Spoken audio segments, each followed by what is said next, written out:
Untuk ketahanannya terhadap hama dan penyakit, menurut saya padi Wisanggeni ini sangat tahan terhadap serangan hama maupun penyakit. Di lahan saya ini karena sudah organik, saya mengendalikan hamanya cukup dengan pestisida nabati.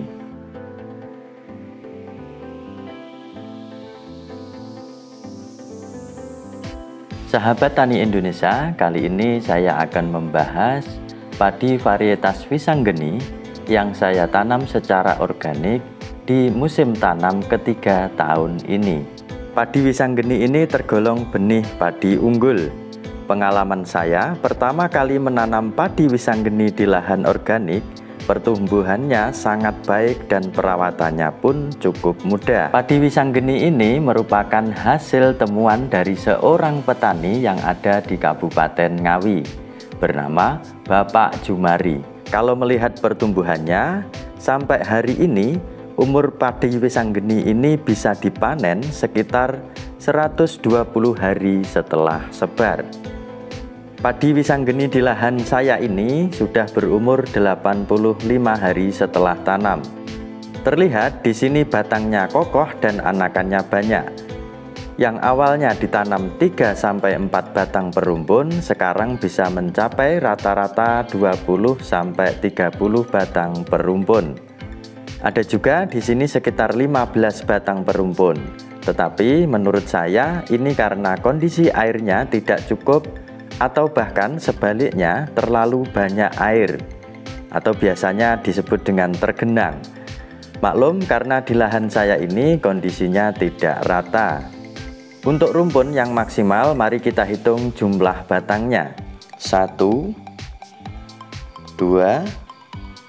3, 4, 5, 6, 7, 8, 9, 10, 11, 12, 13, 14, 15, 16, 17. Karena saya tadi menghitungnya 22, maka hasilnya dikalikan 2. Ternyata satu rumpun bisa mencapai 34 batang.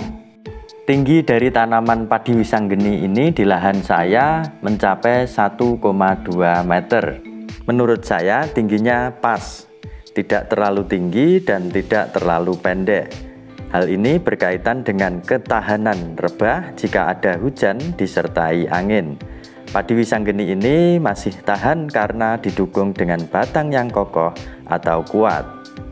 Panjang malai padi Wisanggeni ini rata-rata 25-35 cm. Bentuk bulirnya panjang dan jumlah bulir per malai rata-rata 300-an bulir. Dan di sini di lahan saya, pengisian bulirnya bisa sampai pangkal. Hal ini didukung dengan kondisi daun bendera padi ini yang masih sehat dan juga lebar, sehingga pengisian bulirnya bisa maksimal. Terkait dengan kebutuhan airnya, menurut saya padi Wisanggeni ini hanya sekedar atau membutuhkan air yang cukup. Terbukti di sini yang kondisi lahannya berlebihan air atau selalu tergenang, justru pertumbuhan dan jumlah batang per rumpunnya tidak maksimal.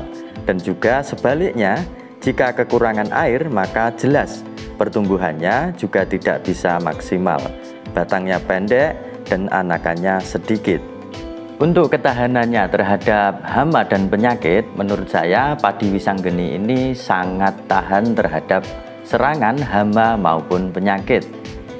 Di lahan saya ini karena sudah organik, saya mengendalikan hamanya cukup dengan pestisida nabati. Untuk mengendalikan penggerek batang, saya menggunakan pestisida nabati. Dan untuk mengendalikan walang sangit dan jamur, saya menggunakan bubur California.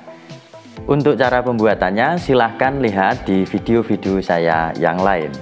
Baiklah sahabat tani Indonesia, jika video ini bermanfaat, silahkan like dan juga share kepada sahabat tani yang lain.